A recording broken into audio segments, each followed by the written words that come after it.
రాజ్యాంగంలో 340 ఆర్టికల్ ని పార్లమెంట్ లో చట్టం చేయాలి. జోహార్ సాహెబ్ ఫూలే అంబేద్కర్ కు.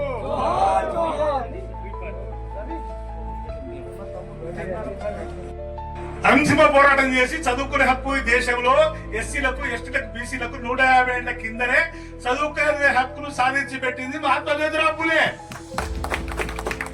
అంతకుముందు 2000 సంవత్సరాలు చదువుకునే హక్కు లేదు. తర్వాత సాహు మహారాజ్ ఏం చేసిండు? రిజర్వేషన్ అమలు చేసిండు. 1902లో రిజర్వేషన్ అమలు చేస్తే ఈ రాజ్యాలు కదా, రాజులు కదా, సముద్ర రాజులు అందరూ పోయి బతుకున్నారు. ఎవరి ఏమయ్యా సాహు మహారాజ్, నువ్వు రిజర్వేషన్ అమలు చేస్తే పక్క రాజ్యాల రాజులు కూడా రిజర్వేషన్ అమలు చేయాలని గొడవ చేస్తారు కదా. రాజుల దగ్గర చీఫ్ సెక్రటరీ ఎవరు? బ్రాహ్మణులే. మన కేసీఆర్ దగ్గర చీఫ్ సెక్రటరీ ఎవరుండే? బ్రాహ్మణులే. రేవంత్ రెడ్డి దగ్గర బ్రాహ్మణులే. అందరు ముఖ్యమంత్రులు చీఫ్ సెక్రటరీ బ్రాహ్మణులు ఉంటారు. సాహు మహారాజు చేసిన ఎవరి? నువ్వు రిజర్వేషన్ అమలు చేయడానికి వీల్లేదు, ఇది దుర్మార్గం, ఇది పద్ధతి కాదు. అప్పుడు సాహు మహారాజు అందరు రాజులను చీఫ్ సెక్రటరీ ఇచ్చాడు. గుర్రాల సలహా తీసుకుపోయాడు. ఒక గుర్రానికి 3 రోజులు చెంగులేసాడు. ఒక గుర్రానికి గడ్డి పెట్టలేదు, ఆకలితో పెట్టిండు. ఆకలితో పెట్టి పొద్దున అందరినీ స్టేజ్ మీద కూర్చోబెట్టి ఆ 2 గుర్రాలు సవారీ చేయించాడు. చెనిగలు తిన్న గుర్ర సవారీ 100% పోతుంది, 100%. దాన్ని 3 రోజుల నుంచి ఆకలితున్న గుర్రము కింద పడిపోయింది, పరిగెత్తలేకపోయింది. అప్పుడు అన్నాడు, మేము 3000 సంవత్సరాలుగా చదువుకు దూరం ఉన్నాం కాబట్టి, ఆకలితో ఉన్నాం కాబట్టి మాకు రిజర్వేషన్లు కావాలి. అయితే ఒకవేళ రిజర్వేషన్ ఇస్తే వీళ్ళు ఇంజనీర్లు, డాక్టర్లు, ఐఏఎస్, ఐపీఎస్ పరిపాలన చేయగలరా అని అడిగారు. అవును, పరిపాలన చేయరు. మీరు 6 నెలలు ట్రైనింగ్ ఇవ్వాలి. ఒకవేళ ట్రైనింగ్ ఇవ్వకుంటే మీరే అసమర్థులు. ఇప్పుడు కానిస్టేబుల్ జాబ్ వస్తుంది, సంవత్సరం ట్రైనింగ్ అయినాకనే తుపాకీ ఇస్తారు, వాళ్ళకి డ్యూటీ ఇస్తారు. ఒకవేళ మా ఎస్సీ, ఎస్టీ, బీసీలు ప్రతిభ లేదు కదా, నేను రిజర్వేషన్ ద్వారా ఉద్యోగాలు ఇస్తా, బ్యూరోక్రసీలో ఐఏఎస్, ఐపీఎస్, గ్రూప్ 1, గ్రూప్ 2. ఒకవేళ వాళ్ళకు 6 months ట్రైనింగ్ ఇవ్వండి. ఒకవేళ ట్రైనింగ్ ఇవ్వకుంటే, వాళ్ళు సక్సెస్ కాకుంటే మీరే బాధ్యులు అని బ్రాహ్మణులకు హెచ్చరిక జారీ చేస్తారు. అట్లా రిజర్వేషన్ వ్యవస్థను తీసుకొచ్చింది దేశంలో మొట్టమొదట సాహు మహారాజ్. రిజర్వేషన్ అన్నది రాజ్యాంగంలో రిప్రజెంటేషన్, తెలుగులో ప్రాతినిధ్యం. ఎవరు జనాభా వాళ్ళకంత ఓట. రిప్రజెంటేషన్, రిజర్వేషన్ అనేది ఒక చెడు భాష. ప్రాతినిధ్యం, డెమోక్రసీ అంటే ఏంది? ప్రజాస్వామ్యం అంటే ఏంది? ప్రతి కులాన్ని లెక్కించాలి, వాళ్ళ జనాభా దావా పక్క హక్కులు, అధికారాలు ఇవ్వాలి. ఇది యూరోప్ కంట్రీలో ఉంది. రాజ్యాంగంలో కూడా సీలింగ్ లేదు. ఎవరు జనాభా ఎంతలో వాళ్ళకంతా వాట ఇవ్వాలి. 100% రిజర్వేషన్ అంటారు. ఇది 100% రిప్రజెంటేషన్ ఇవ్వాలని రాజ్యాంగంలో ఉంది. సీలింగ్ ఎక్కడ లేదు. మొన్న మధ్యప్రదేశ్ లో మేము బాంసేప్ బాగా మీటింగ్ పెట్టాం, బహుజన్ ముక్తి పార్టీ బాంసేప్. అక్కడ మధ్యప్రదేశ్ ముఖ్యమంత్రి, బీజేపీ ముఖ్యమంత్రి మోహన్ యాదవ్ ఉన్నాడు. ఆడ బీసీలకు 13% రిజర్వేషన్ ఉంది, ఎస్టీలకు 23 ఉంది, 50 దాటవుతుంది. మొత్తం ఉద్యమం వచ్చే వరకు మోహన్ యాదవ్ ముఖ్యమంత్రి ఏం చేశాడు? ఈ 13 నేను 27 చేస్తాడు. చేసినప్పుడే బీజేపీ మదర్ సంఘం, ఆర్ఎస్ఎస్ బ్రాహ్మణులతో వెళ్ళి లభోది భయమని ఈ ముఖ్యమంత్రి మోహన్ యాదవ్ ఆ బాంసేప్ వామన్ మిశ్రమ్ కంట్రోల్ వెళ్ళిపోయాడు. సాహు మహారాజ్ ఫూలే ఐడియాలజీ మాట్లాడుతున్నాడు, వీళ్ళు ముఖ్యమంత్రి పీకేయండి అని మోడీ దగ్గర పోయి మొత్తుకున్నారు. ఆర్ఎస్ఎస్ వాళ్ళు మొత్తుకున్నారు. అంటే మీకు అర్థం కావాలి ఏంటంటే, ఇప్పుడు ఈ దేశంలో చదువుకునే హక్కును సాధించి పెట్టింది మహాత్మా జ్యోతిరావు ఫూలే. దాన్ని రాజ్యాంగంలో పొందుపరిచింది బాబాసాహెబ్ అంబేద్కర్. బాబాసాహెబ్ అంబేద్కర్ కు గురువులు 3 బీసీలే. ఫూలే, కబీర్, బుద్ధుడు 3 బీసీలే. బాబాసాహెబ్ అంబేద్కర్ ను విదేశాలకు చదువుకు చదివించింది కూడా సాహు మహారాజ్ బీసీలే. బాబాసాహెబ్ అంబేద్కర్ ఫస్ట్ రాజ్యాంగంలో బీసీలకే ఫస్ట్ ఆర్టికల్ ఇచ్చాడు 340. తర్వాత ఎస్సీలకు 341, ఎస్టీలకు 342. కూడా ఆర్టికల్ ఉంటేనే పార్లమెంట్ బిల్ పాస్ అవుతుంది. For example Telangana 2-3 article, Telangana రాజ్యాంగంలో ఆర్టికల్ ఉంది కాబట్టి అది తెలంగాణలో పార్లమెంట్ లో బిల్ పాస్ అయింది. ఒకవేళ ఆర్టికల్ 2-3 లేకుంటే తెలంగాణలో బిల్ పాస్ కాదు, పార్లమెంట్ సపరేట్ రాష్ట్రం. అట్లనే రాజ్యాంగంలో 340 ఆర్టికల్ బాబాసాహెబ్ ఫస్ట్ ఇచ్చేసిండు. 50లో బాబాసాహెబ్ అంబేద్కర్ బీసీలకు రిజర్వేషన్ హక్కులు, అధికారాలు ఇవ్వాలని బిల్లు తయారు చేస్తున్న క్రమంలో దేశమంతా ఎదిగాడు. నెహ్రూకు, రాజేంద్ర ప్రసాద్ ఇద్దరు ప్రాబ్లం అర్థమైంది. ఈ రాత్రి బదులు అంబేద్కర్ దేశమంతా ఎదుగుతున్నాడు, బీసీలకు రిజర్వేషన్ ఇవ్వబోతున్నాడు, బిల్లు తయారు చేయబోతున్నాడు, రేపో మాపో పార్లమెంట్ లో బిల్లు పెట్టబోతున్నాడు. అప్పుడు బ్రాహ్మణులకు అర్థమవుతుంది, నెహ్రూ, రాజేంద్ర ప్రసాద్, బాబాసాహెబ్ ఇంటిపోతారు. ఏ బాబాసాహెబ్ అంబేద్కర్, నీకు 1932లో బ్రిటిష్ ప్రభుత్వం ఎస్సీలకు రిజర్వేషన్ ఇచ్చిపోయింది, నువ్వు బీసీలకు కొడతావు, రాత్రి బదులు ఎందుకు ఆగలాడుతున్నావు? అప్పుడు అంబేద్కర్ ఏమంటాడంటే, అరే మీ బీసీలు, ఆ బీసీలు తొందరలు దుర్మార్గులు, మీ ఎస్సీలకు ఇట్లా రానియరు, వాళ్ళ కోసం రాత్రి పగలు హోంవర్క్ చేసి బిల్లులు పార్లమెంట్ ఎందుకు పెడతావు? వాళ్ళు అటెంచబుల్ పాటిస్తారు కదా. అప్పుడు అంబేద్కర్ ఏమన్నా కొడతా, ఓకే ఓకే బీసీలో మాకు ఇట్లా రానిరు వాస్తవమే, కానీ బీసీల మధ్య ఎస్సీల మధ్య కులం అనే గోడ కట్టింది బ్రాహ్మణులు కదా. ఎస్సీలలో కూడా ఇప్పుడు పురోగంగాన్ని కూడా మాదిగలు ఇంటకు రానియరు, మాదిగల్ని మాలలు ఇంటకు రానియరు. బీసీలో కూడా కుల వ్యత్యాసం ఉంది, కానీ కుల వ్యత్యాసం గోడ కట్టింది ఎవరు? బ్రాహ్మణులు. అంబేద్కర్ బూతి పనులు ఇరిగేటట్టు బ్రాహ్మణులకు సమానం చెప్పాడు. పాపం బిల్లులు పెడతాడు పార్లమెంట్ లో, బ్రాహ్మణులు దాన్ని ఫెయిల్ చేస్తారు. న్యాయశాఖ మంత్రి పదవిని రాజీనామా చేస్తాడు అంబేద్కర్ పాత్ర. తర్వాత అంబేద్కర్ ఒత్తిడితోటే కాకా కలర్కర్ కమిషన్ వస్తుంది, మండల్ కమిషన్ వస్తుంది. 27% రిజర్వేషన్ మొన్న 92 నుంచి వచ్చింది. పోనీ ఇప్పటి వరకు ఈ దేశంలో బీసీల జనాభా ఎంత? 150 కోట్ల మంది. బీసీల జనాభా ఎంత? 20 కోట్ల మంది. బీసీల జనాభా 80 కోట్లు. తెలంగాణలో బీసీల జనాభా 200 కోట్లు. రెడ్ల జనాభా ఎంత? రెడ్డి జనాభా, రేవంత్ రెడ్డి జనాభా 5 లక్షలు. అరే ముద్రాజ్ 20 లక్షలు, యాదవ్ 20 లక్షలు, పద్మశాలి 20 లక్షలు, గౌడ్స్ 20 లక్షలు, మిగతా 10 లక్షలు, 5 లక్షలు ఉంటారు. బీసీలంతా కలిసి తెలంగాణలో 200 కోట్ల మంది జనాభా. రెడ్ల జనాభా ఎంత? కిషన్ రెడ్డి జనాభా, రేవంత్ రెడ్డి జనాభా, ఇద్దరు బీజేపీ కాంగ్రెస్. లేదా వెలుమల కేసీఆర్ జనాభా. వెలుమల జనాభా 80,000. రేవంత్ రెడ్డి జనాభా 5 లక్షలే. కిషన్ రెడ్డి జనాభా 5 లక్షలే. 5 లక్షలు ఇచ్చే దగ్గర 200 కోట్ల మంది బీసీలు అడుక్కునే దగ్గర, 200 కోట్ల మంది బీసీలు అడుక్కునే దగ్గర. దేశంలో చాలా క్లియర్ అయిపోతున్నాం. దేశంలో కాంగ్రెస్ ఎవరిది? కాంగ్రెస్ ను స్థాపించింది 150 ఏళ్ళ. దాన్ని స్థాపించింది చటర్జీ, ముఖర్జీ, కులకర్ణి, విశ్వలు. ఇప్పుడు రాహుల్ గాంధీ కూడా బ్రాహ్మణుడే. ఇట్లా పార్లమెంట్ లో ఇట్లా లేపిడు, జన్ను చూపించు, నేను ఒరిజినల్ బ్రాహ్మణుని. పార్లమెంట్ రికార్డు వచ్చిందిగా. మీరు అనుకుంటారు ఫిరోజ్ గాంధీ తుర్కోడు కాదు, పార్సీ బ్రాహ్మణుడు. రాజీవ్ గాంధీ ఇందిరాగాంధీ భర్త. అరే తండ్రి చనిపోతే భూములు, మన భూములు ఎట్టొస్తాయి? తాత చనిపోతే తండ్రికి విరాసత్ అవుతుంది భూమి, తండ్రి చనిపోతే మనమెడికి అవుతుంది. అట్లనే కాంగ్రెస్ పార్టీ ఫౌండర్స్ బ్రాహ్మణులు. విరాసత్ నెహ్రూ, ఇందిరాగాంధీ, రాజీవ్ గాంధీ, రాహుల్ గాంధీ బ్రాహ్మణులే దానికి పట్టదారులు. కాంగ్రెస్ అనే పార్టీకి ఆస్తికి ఎవరు పట్టదారులు? బ్రాహ్మణులే. బ్రాహ్మణుల జనాభా ఎంత? ఈ దేశంలో 3%. వాళ్ళు భారతీయుల విదేశస్తులా? వాళ్ళు విదేశస్తులు. బీజేపీ ఇప్పుడు 70. బీజేపీకి మదర్ సంఘం ఆర్ఎస్ఎస్, విశ్వ హిందూ పరిషత్. మీరు ఊర్లలో తుకం వేస్తాం కదా, ఒడ్ల తుకం వచ్చినప్పుడు పక్షులు వస్తాయి తుకాన్ని తినేయడానికి. అప్పుడు మనం ఏం కట్టాం? ఒక కట్ట ఇట్లా కట్టి అంగి దొడుకుతాం పక్షులు రాకుండా. అట్లనే బీజేపీలో మోడీ, అమిత్ షా రోబోలు మాత్రమే, బొమ్మలు మాత్రమే. నడిపేది ఆర్ఎస్ఎస్, మోహన్ భగవత్ బ్రాహ్మణుడు. ఎట్లా సాక్ష్యం ఉందని దగ్గర అనొచ్చు మీరు. 2019లో ఈడబ్ల్యూఎస్ రిజర్వేషన్ బిల్ పాస్ అయింది. ఎవడైనా బ్రాహ్మణుడు, రెడ్లు, కమ్మలు, వెలమలు, కోమట్లు పోయి మాకు రిజర్వేషన్ కావాలని ఆందోళన చేసిరా, ధర్నా చేసిరా? చేయలేదు. కరోనా ఇంటికి ఎవరు లేడు, బయట నిశ్శబ్దము, ప్రజలు రోడ్ల మీద రాలేదు. దొంగ చాటున ఆర్ఎస్ఎస్ బ్రాహ్మణుడు మోహన్ భగవత్ బిల్లు తయారు చేస్తే ఆయన చెంచా nominated Modi, Amit Shah bill parliament లో బిల్ పాస్ చేసేసి 10%. అది రాజ్యాంగ విరుద్ధమైన బిల్లు. రాజ్యాంగం ఏమంటుంది? Educational backward, social backward.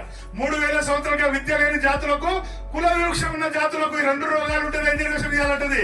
కానీ ఆర్థిక ప్రాతిపాదికన బిల్లు వచ్చింది. అది రాజ్యాంగ స్ఫూర్తికి విరుద్ధము. కానీ పార్లమెంట్ లో చట్టం అయితే సుప్రీంకోర్టు ఏం చేయలేదు.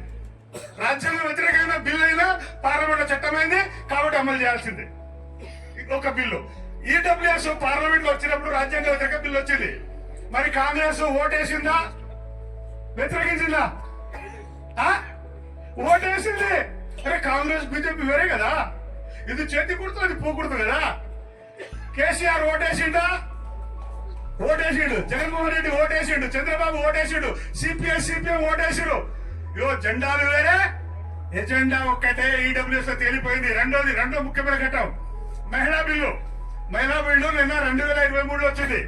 అంతకుముందు ఈపీఏ గవర్నమెంట్ ఉన్నప్పుడు, మన్మోహన్ సింగ్ ఉన్నప్పుడు మహిళా బిల్లు 33% మహిళా బిల్లు తీసుకొచ్చారు కాంగ్రెస్ గవర్నమెంట్. చాలా ముఖ్యమైన విషయం చెప్పబోతున్నారు మీకు. ఈ మహిళా బిల్లు తీసుకొచ్చినప్పుడు 33% మహిళా బిల్లులో బీసీ మహిళల కోట అయింది. అరే దొర ఎమ్మెల్యే, దొర పీఠం వల్ల ఎమ్మెల్యే, కర్ణమోడి ఎమ్మెల్యే, దొర దర్శాని వల్ల ఎమ్మెల్యే అవుతుంది. బీసీ మహిళల కోట అయింది అని కాంగ్రెస్ యూపీఏ గవర్నమెంట్ ఉన్నప్పుడు మహిళా బిల్లును తీసుకొచ్చారు. అప్పుడు లాలూ ప్రసాద్, ములాయం సింగ్, బీసీ లీడర్లు అందరూ ఆ బిల్లును చింపేసి చెత్తగుట్లో పడేశారు. కాంగ్రెస్ ను మహిళా బిల్లు పాస్ కానియలే. పాస్ కావాల్సిందే మహిళా బిల్లు, కానీ ఏముండాలి? బీసీ మహిళా కోటా ఉండాలి. ఇది అగ్రవర్ణాల మహిళా కోట 33% అని దాన్ని చింపేసి చెత్తపుట్ట పడేసారు కాంగ్రెస్ తీసుకొచ్చినప్పుడు. మొన్న 2023లో బీజేపీ గవర్నమెంట్ తీసుకొచ్చిందా మహిళా బిల్లు 33? రేపు 2029 అమలు చేయబోతుంటారు కదా 33%. మొన్న బీజేపీ తీసుకొచ్చినప్పుడు 33 మహిళా బిల్లును కాంగ్రెస్ వ్యతిరేకించిందా సమర్థించిందా? వ్యతిరేకించలేదు, సమర్థించింది, ఓటేసింది. పార్లమెంట్ రికార్డు తీసుకోండి, 33%. అంటే ఈడబ్ల్యూఎస్ భాయ్ భాయ్, కాంగ్రెస్ బీజేపీ భాయ్ భాయ్. పార్లమెంట్ లో మహిళా బిల్లు భాయ్ భాయ్, భాయ్ భాయ్. కేసీఆర్ బి భాయ్ భాయ్, చంద్రబాబు భాయ్ భాయ్. ప్రాంతీయ పార్టీలో గజగజ వణికిపోతారు. ఏమని? ED, CBI, electronic voting machine ఉంది బ్రాహ్మణుల దగ్గర, బీజేపీ కాంగ్రెస్ దగ్గర ఎక్కువ. ఇప్పుడు మొన్న మహిళా బిల్లు పాస్ అయినప్పుడు 23లో లాలు లేడు, ములాయం సింగ్ లేడు, కాబట్టి బిల్లు పాస్ అయింది. అంతకుముందు లాలు ములాయము యూపీఏ గవర్నమెంట్ లో పార్లమెంట్ ఉన్నప్పుడు పాస్ అయిందా? పాస్ అయిందా? చింపి చిత్కారి దాన్ని పుట్టలు పడేసిరు. ఇప్పుడు మహిళా బిల్లులో తేలిపోయిందా కాంగ్రెస్ నాటకం? తేలిపోయిందా లేదా? మొన్న కాంగ్రెస్ వర్కింగ్ కమిటీ మీటింగ్ జరిగిందట. ఆనంద్ శర్మ అని బాపురోడ్ చూసినా మీరు వర్కింగ్ కమిటీలో? జయరావు రమేష్ ఇద్దరు బాపురోడ్. ఏం రాహుల్ గాంధీ, నువ్వు రాజ్యాంగంలో చేతిలో పట్టుకున్నావు, బీసీలో జనగణన కావాలంటున్నావు, సెన్సస్ కావాలంటున్నావు, వాళ్ళకు హక్కుల అధికారాలు కావాలంటున్నావు. మీ తాత ముత్తాతలు 60 ఏళ్ళ నుంచి మేము అడ్డుకున్నామయ్యా, సెన్సస్ చేయలేదు. సెన్సస్ చేస్తే ఎవడెవరితో దొంగలు, బీసీలో ఎవడు దొంగలు ఇచ్చాడో తెలిపోతుంది. కులాల జనగణన చేస్తే చెయ్యకున్నారట. అప్పుడు రాహుల్ గాంధీ అంట, నేను చేస్తానా? చేస్తాను, చెప్తా, నటిస్తా, నేను చేస్తానా? నేను తిక్కుపోయినా చేస్తే ఎవరికి నష్టం? బ్రాహ్మణులకు, రెడ్లకు నష్టం. ఎందుకంటే 80 సంవత్సరాల నుంచి బీసీలది దొంగలిచ్చింది ఎవరు? ఐఏఎస్, ఐపీఎస్, బ్యూరోక్రసీ, ఉద్యోగాలు, రాజకీయ నేతలు దొంగలిచ్చింది ఎవరు? ఎవరు? అగ్రవర్ణాలు. ఎస్సీ ఎస్టీ వాళ్ళ కోటా వాళ్ళకి సపరేట్ ఉంది. ఇప్పుడు మన ఈడబ్ల్యూఎస్ వచ్చినాక జనరల్ కోటాలో ఎస్సీ ఎస్టీలు పాస్ అయితే కూడా ఉద్యోగాలు వాళ్ళు ఎస్సీ కోటాలో పెట్టింది, ఎస్టీ కోటాలో పెట్టింది, జనరల్ లేదు. ఇప్పుడు ఓసీలకు 60% ఉంది. EWS 10, general 50. EWS 10.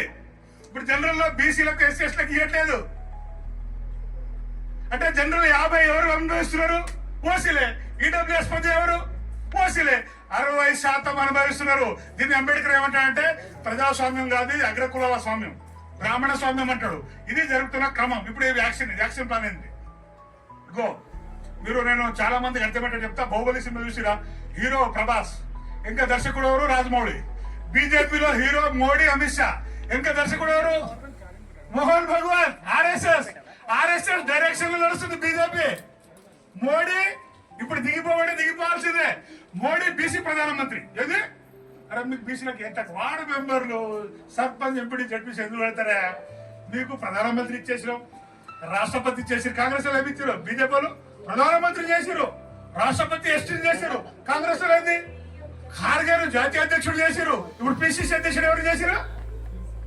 Mahesh Goud. ఇక మీకు ఎప్పుడు కానీ మోడీ బీసీ ఉండి బీసీలో జనగణన చేయొద్దని సుప్రీంకోర్టు అఫిడవిట్ పెట్టిండు. ఎవరి డైరెక్షన్ లో? మోహన్ భగవాన్ డైరెక్షన్ లో, బాబురావు డైరెక్షన్ లో. బీసీ ఉండి కూడా బీసీలో జనగణన చేయొద్దు. ఇది పాకిస్తాన్ కుట్రంట, చైనా కుట్రంట. మొన్న 6 నెలల కింద ఇట్లా ప్రచారం చేశారు. ఇప్పుడు ఏమంటున్నారు? ముస్లింలు ఉన్నారంట. అరే విధవా, 27% బీసీలకు రిజర్వేషన్ ఉంది కదా ఉత్తరప్రదేశ్ లో. మీ బీజేపీ గవర్నమెంట్ ఉన్న దగ్గర బేఖూబ్ గుజరాత్ లో, యూపీలో, మధ్యప్రదేశ్ లో, మహారాష్ట్రలో 27% బీసీలకు ఉంది కదా. దానిలో ఇప్పుడు ముస్లింలు ఉన్నారా లేదా? మరి ఎక్కడ మాట్లాడవరా? విధవా, బీసీలు అమాయకులా? చెవుల పువ్వు పెడతావా? తప్పించుకోవడానికి ఇది ఒక ప్రయత్నమా? చాలా దొంగ నాటకం ఆడుతున్నారు, చాలా దొంగ నాటకం ఆడుతున్నారు. అయితే నేనేం చెప్పదలుచుకున్నా అంటే, కాంగ్రెస్ బీజేపీకి ఇద్దరు 2 పార్టీలు బ్రాహ్మణులవే. 3% వాళ్ళ జనాభా. ఈ దేశంలో 80 కోట్ల మంది బీసీలు అడుక్కునే దగ్గర ఉన్నారు. ఒక్క జాతీయ పార్టీ లేదు. 80 కోట్ల మంది బీసీలకు జాతీయ పార్టీ ఉందా? ప్రాంతీయ పార్టీ ఉంది. లాలు, ములాయం, స్టాలిన్ ప్రాంతీయ పార్టీ. బ్రాహ్మణులు 3%. 4 జాతీయ పార్టీలు, Congress, BJP, CPI, CPM, Maoist party కూడా. మావోయిస్ట్ పార్టీలో 2 బ్రాహ్మణులు లొంగిపోయారు. పాపం ఎందుకు లొంగిపోయారు? ఆ తిరుపతి ఎవడో బీసీ ఉన్నట్టుంది. 80 ఏళ్ల తర్వాత పోయి కార్యదర్శి అయినట్టుంది. లొంగిపోయారు. అరే నీ అమ్మ, అరే నేను నక్సలైట్ పార్టీలో 10 సంవత్సరాలు ఫుల్ టైమర్ చేసిన, కాంగ్రెస్ లో 10 సంవత్సరాలు ఉన్నా. ఇప్పుడు 12 ఏళ్ల నుంచి వామసేపు బహుజన్ ముక్తి పార్టీలో పనిచేస్తున్నా. మా సంఘం కూడా నేషనల్ ఓబీసీ మోర్చా ఉంది. 32 రాష్ట్రాల్లో మాకు శాఖలు ఉన్నాయి. 2011లో మేము రామలీలా మైదానంలో బీసీల జనగణన చేయండి. ఇప్పుడు మన ఇంటికి చుట్టం వస్తే నలుగురు వస్తే 4 చాయ్ పెట్టంటాం భార్య. కులాలకు హక్కుల అధికారం ఇవ్వాలంటే కులాలను లెక్కించాలి. అరే కుక్కలను లెక్కిస్తున్నారు బా, మంచి కుక్కల ఊర కుక్కల ఏ కుక్కలను లెక్కిస్తున్నారు, జంతువులు లెక్కిస్తున్నారు. బీసీలు మనుషులను లెక్కియట్లేదు. 1931లో బ్రిటిష్ ప్రభుత్వం లెక్కించింది. భారత బ్రాహ్మణులు, బీజేపీ కాంగ్రెస్ బ్రాహ్మణులు 80 సంవత్సరాల నుంచి బీసీలు లెక్కియట్లేదు, లెక్కించట్లేదు. లెక్కించాలా వద్దా? లెక్కించాలి. అరే కేసీఆర్ లెక్కించేటప్పుడు సమగ్ర కుటుంబ ఏంది?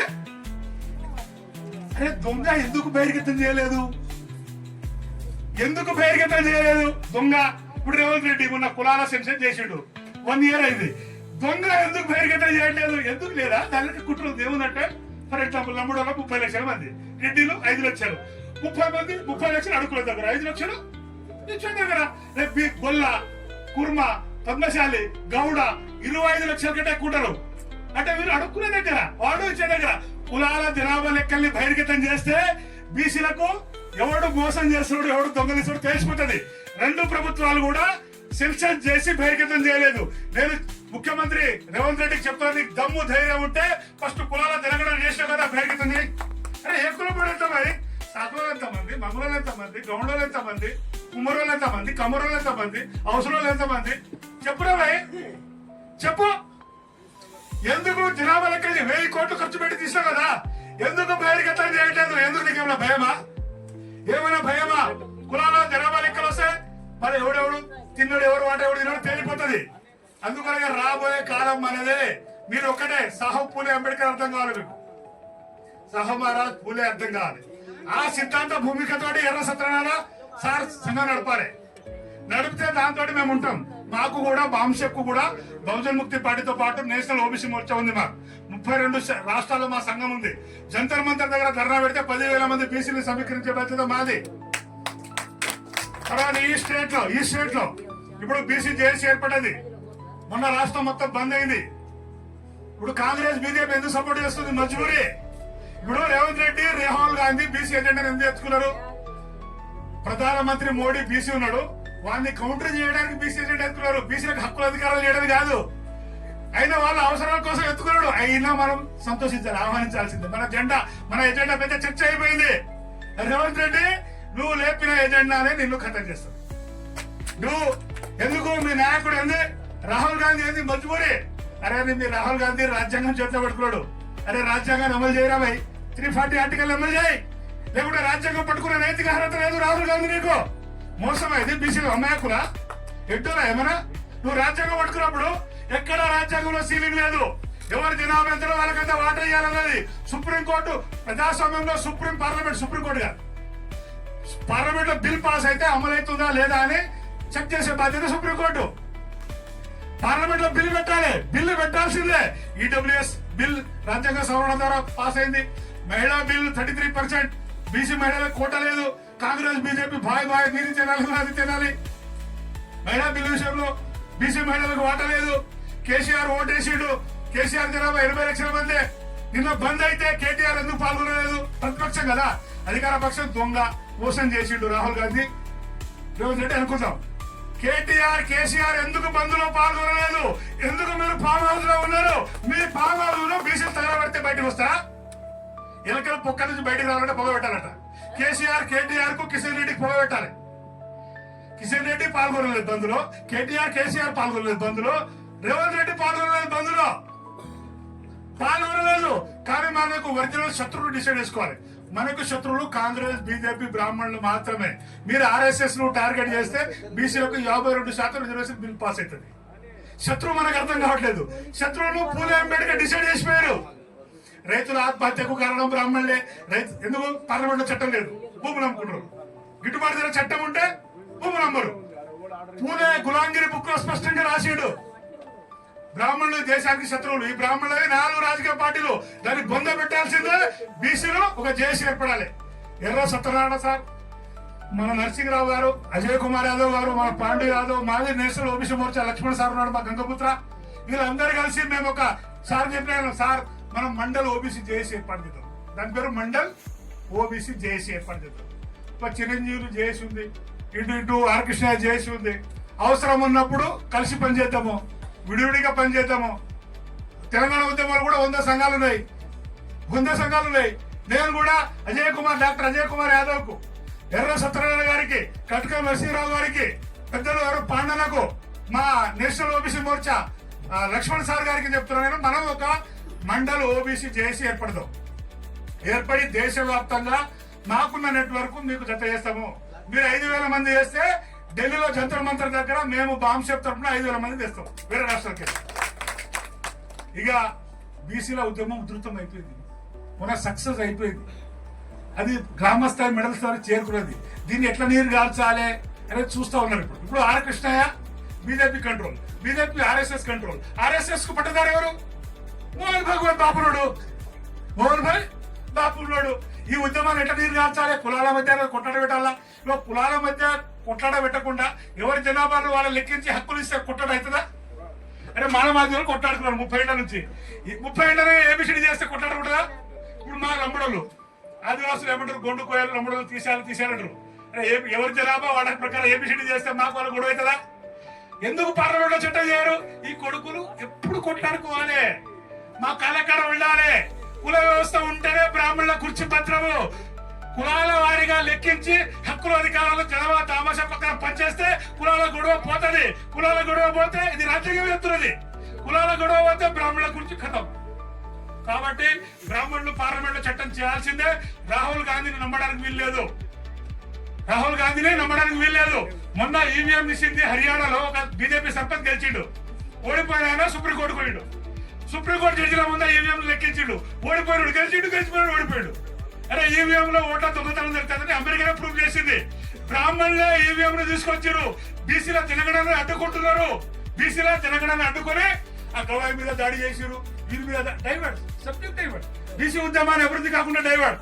ఈ బీసీ ఉద్యమము పూలే సాహు మహారాజ్ ఆలోచనతో 100 మంది కార్యకర్తలు ఉధృతంగా అభివృద్ధిలోకి రావాలి. బీసీ ఉద్యమాన్ని నడుపుదాం. జై భీమ్, జై మూల్యవాసి, జై బీసీ, భారత రాజ్యాంగం జిందాబాద్.